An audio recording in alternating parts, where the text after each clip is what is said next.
people, aren't we? I got invited to give a prize giving at a primary school about 12 years ago. And there was a lovely little girl there, and she'd taken a book prize. And I said, what do you want to be when you grow up? What do you want to be when you grow up? She said, I'd really like to be an elephant. How many of us here would love to be an elephant, just for a day? You know, a friend of mine went to one of those safari parks, and he was saying there was a lion enclosure, and the lions, and they started getting very angry. And over the other side of the fence, there was the monkey enclosure. And the monkeys were all looking at the lions. They go, and the lions more and more and more and more. And I think sometimes we just sort of have allowed ourselves to lose just that sense of fun. You know? We all started off like this. And when we started off like this, the world was open, so open to us. Why is it that the dreams which parents had for us and what our dreams were, and you can ask yourselves what your dreams were when you were of the age when you wouldn't mind saying, I'd like to be an elephant. We've heard a lot about dreams and making them into reality. I'd like to go back and ask, what are our dreams? Yours, right now. Because it's all very well talking, and I get intimidated when I hear people who've done fantastic things, and I think, oh my goodness, you know, I've done so little, and what is possible for me to achieve? But you know, as we grow up, there comes an age when you're fearless. Do you remember being of that age? You didn't mind what you said to anybody. Nothing mattered. If somebody said, don't do that, I think it meant do, didn't it? I think it meant do. And then there comes a point at which we start discovering ourselves and discovering friendship and starting sharing things. And we start getting involved and starting getting interested. And our parents might say, oh, you look like a scientist, or you look like an architect. And people might start saying that. And we get to the age when we're starting to say, you know, when I was young, I wouldn't have done that. But now that I'm 10, I have my own world. And then we start getting excited by seeing things for the first. Do you remember the time when life was exciting? Really exciting. It's a strange thing that as we get older, we walk around, instead of being excited by stuff, you say, oh, look at this. And you get somebody who says, ooh, have you got some money for me? No, get your own money. And it sort of happens. And then we get to the age when we start saying, oh, my life is ruined. I'm about to get a zit on my nose, and it's going to kill me, and everybody's going to hate me. And we get caught up in that. And then some people say, well, it's not for me. And we have a lot of people who feel like that, unfortunately, across Europe at the moment. We have the highest rate of unemployment in my country is people between 16 and 24 years old. It's just ridiculous. How can it be that all that enthusiasm, all that joy, all that laughter gets caught up? Now, years ago, I was so fortunate to have met a tiny bunch of people, and we converted a part of London from that into that. And we borrowed, £2,000 million between 20 of us. And everybody said it's not possible. Well, once you've done something which is not possible, you realise we just get limited by what we think is maybe the case. And then we start discovering it's not just knowing something. It's actually who you know, isn't it? I guess a lot of us here haven't ended up doing what we're doing, sitting in Vilnius at a TEDx, because when you were 12, your life planner said that this is where I'll be. I guess that we bumped into people from time to time who dramatically changed the course of our action. And I guess for some of us to be successful, what we do is we know who to talk to. And then we discover it's not just who you know, it's how you know them. Under what circumstance, what was the context in which you know them. I'm known by a few people in London because some years ago when I was at Ernst & Young, I got invited to go to a fancy dress party. At least I thought it was a fancy dress party. Because my friends said, it is a fancy dress party. But it wasn't. And I went to the fancy dress shop. And I looked at the costumes. And I thought, well, I'd quite like to be a gorilla for a day. But, you know, if you go to a party in a gorilla suit, the one thing which people say, you better be careful about that suit, it gets very hot. And the gorilla suit was expensive. And they had a special offer, suit to rent for the day, which was a chicken suit. And the chicken suit consisted of a head with a beak, and the beak was wide enough open that I thought I can probably get a beer in it, which I can't do in a gorilla suit. And it had a big body, it had orange tights, and it had big feet. And I thought, this is fantastic. So I got changed in my office, and I left my office and got a taxi in my chicken outfit. And I said, taxi, and he arrived. He said, where to? And the party was at London Zoo. So I said, London Zoo.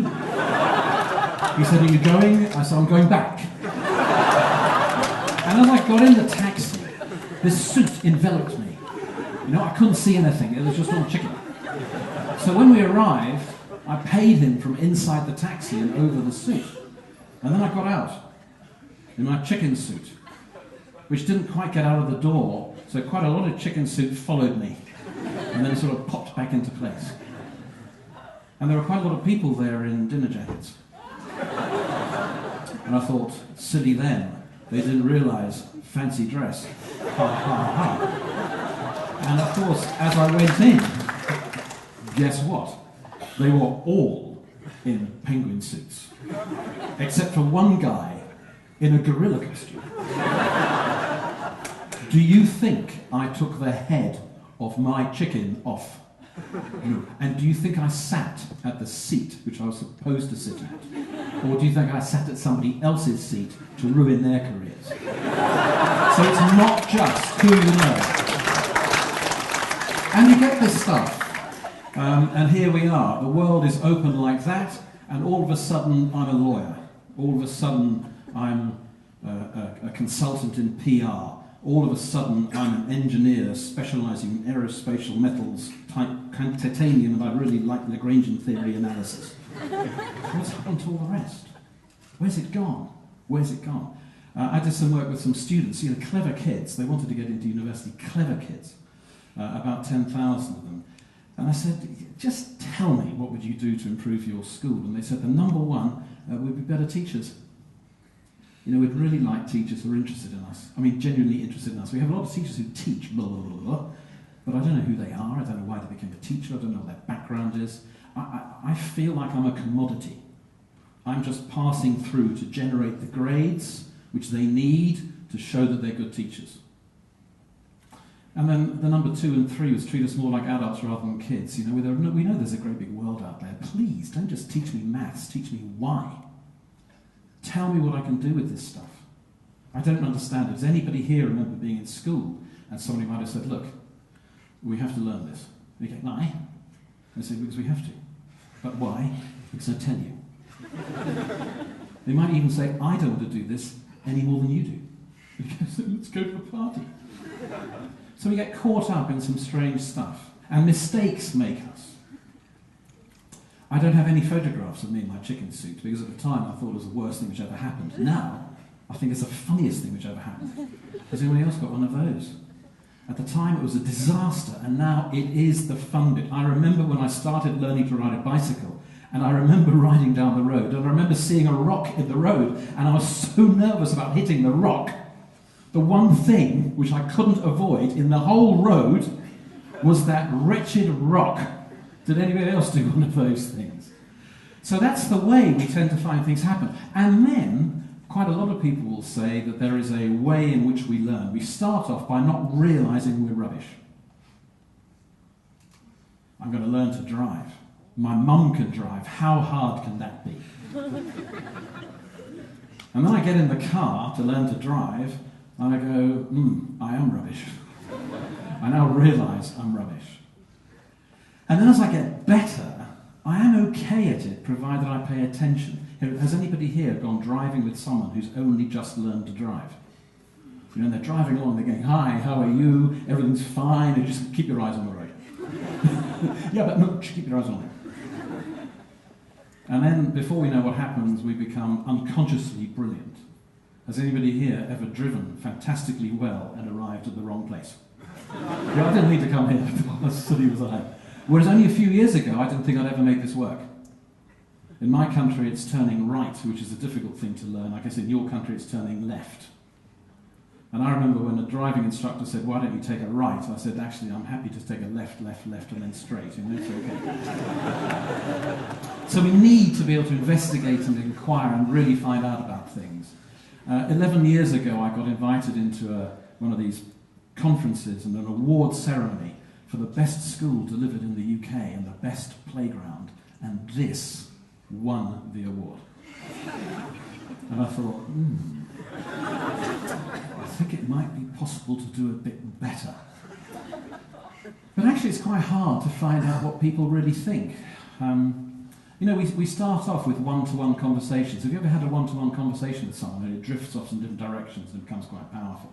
But when you're trying to analyse what do people want to achieve, what do they want, we quite often find that that's a very difficult way of doing things. And so what we do is we set up structured interviews. Has anybody here ever taken part in a structured interview where somebody goes through a series of questions and you feel like saying, "Why don't you ask me something interesting?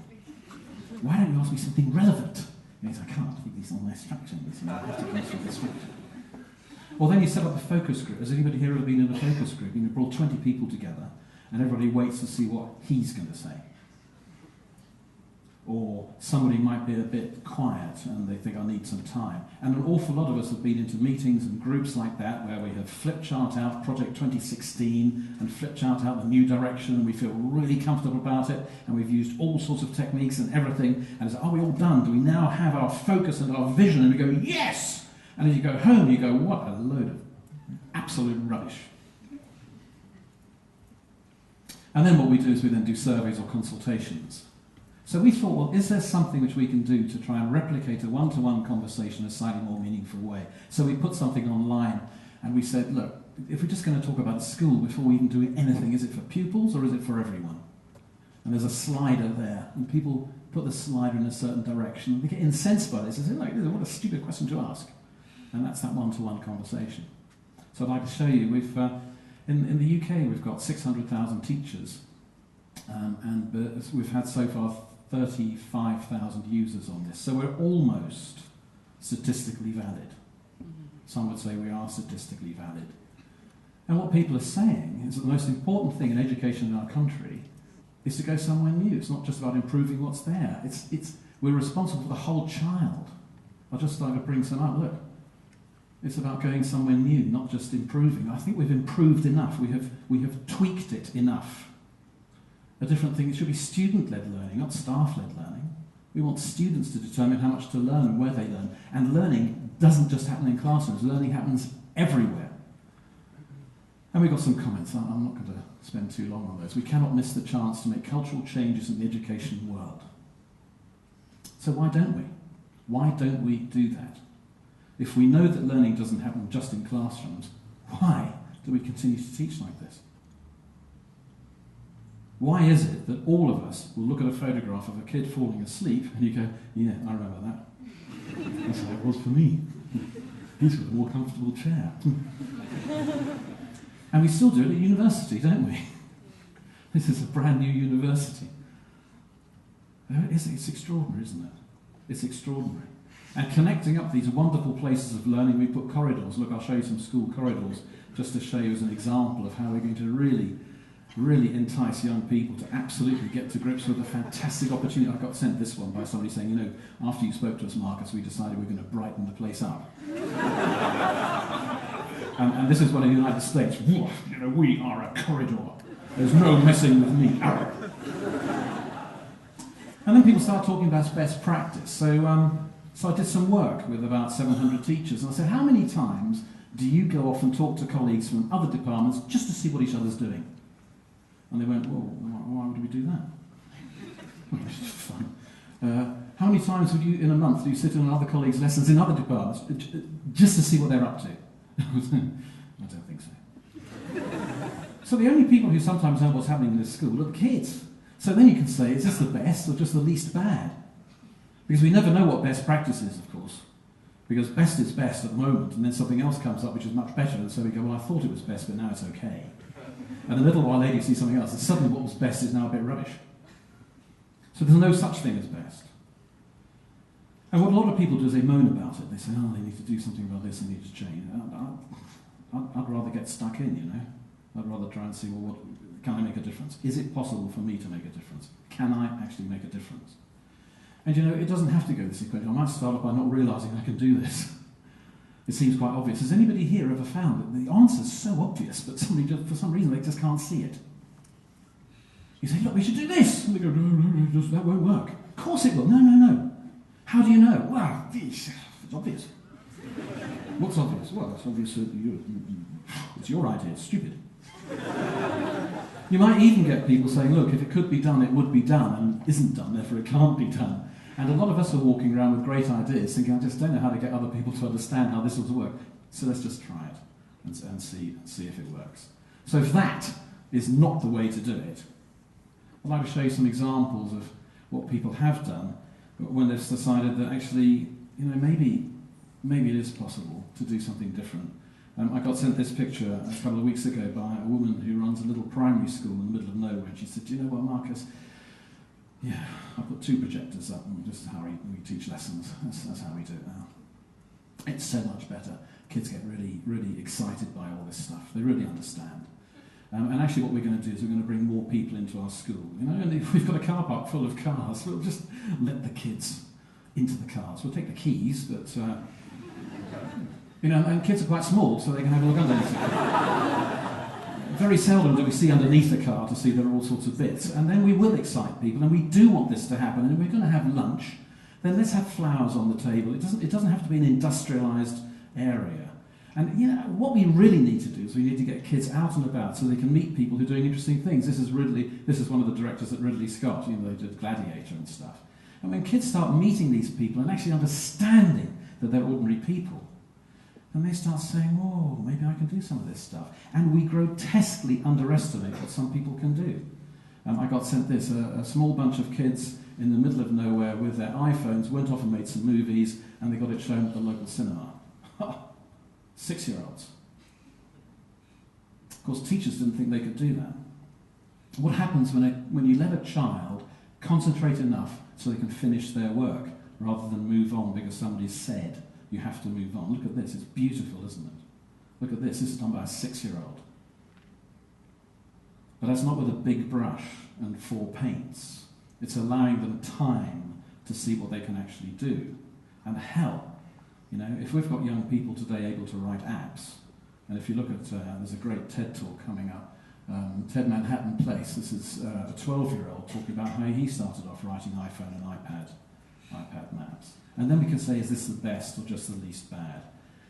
And you can ask yourself, is this your best or just your least worst? Because we'll never know what we're great at until we try everything. Here's a group of people. They said, wouldn't it be lovely if our school looked like that? And people said, oh, insane. The schools don't look like that, don't they? Don't they? So as we walk out of meetings like this, you know, it's not about just saying, I had a great time at a conference. The real thing is how am I going to do it? You know, how do I make a leap so we move from version 1.96.2 to version 2? And I think we have to do the right thing. And the right thing isn't necessarily the done thing. A lot of you, before coming to here this morning, might have found your friends saying, well, what on earth are you going to that funny meeting in that? It's a Saturday. I thought, yeah, I love sitting in a room all day on a Saturday listening to people who I don't understand what they're talking about, but it's really great. But this is all part of the richness. And you know, that richness, we get caught up in noise. Every one of us will have said, yes, I'm going to do that. I'm going to do it tomorrow. And in some case, I took this photograph. You know, the other way was 186 kilometres. And you sort of think, oh, I don't think I'm going to turn the engine off. But it's going to feel like that, because it does feel like that. And I think that's what we need in society today. I think we need more of us to dream. But actually, you know, we've all seen this thing, opportunities nowhere, and then just with a small adjustment, which may come up, something happens, but it's not. So I think you have to hold on fast to your dreams. Really hold on fast. And there's only one person who can make that happen, isn't it? It's that little girl. What do you want to be when you grow up? I would like to be an elephant. Ladies and gentlemen, thank you very much.